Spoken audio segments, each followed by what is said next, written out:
Someone had offered to pay South African influencers large sums of money to smear Zimbabwean war veteran Blessed Bombshell Geza.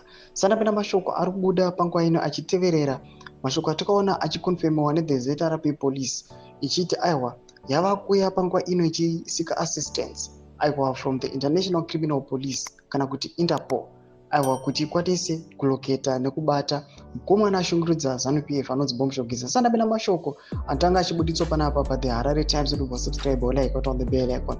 Harare Times this headline icon kwa vanhu vazhinji inobuda nyika kuti Zimbabwe Republic Police spokesperson Ponyati says they have sought the assistance of International Criminal Police Organization Interpol and regional security agencies in the search of war veteran and former ZANU-PF Central Committee member Blessed Bombshell Geza.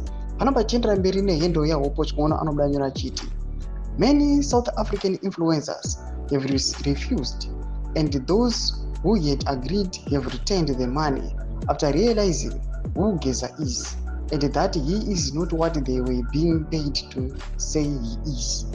A word of advice to the Zimbabwean government: if you kill anyone in South Africa or are accused of that when the person dies, the cost of your relations with South Africa will be heavy. There is a precedent. This attempt is shameless.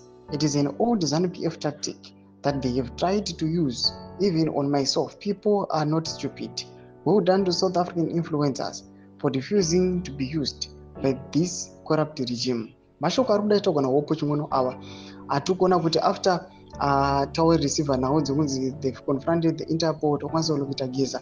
Pane nhau iri kutaurwa mumastreets nahopo chimweno zvinzi pane vainfluencers vakanga vapiwa mazakwatiro emari kuti vabetsere the regime kuloketa Geza, but panguva ino kuri kunzi vakanga vasikanyatsi kuziva vaiandamana Geza vachimuona munhu semunhu akachipa chipa, but now vachizoona kuti aiwa Bombshell Geza chinenge chitoriwo chidhara. According to hopo chimweno ari kuti these influencers they've returned back the money. Mashoko ari kutaurwa nahopo chimweno. Ipotedze mafungiro enyu moti kudii pamusoro pechitiko ichi.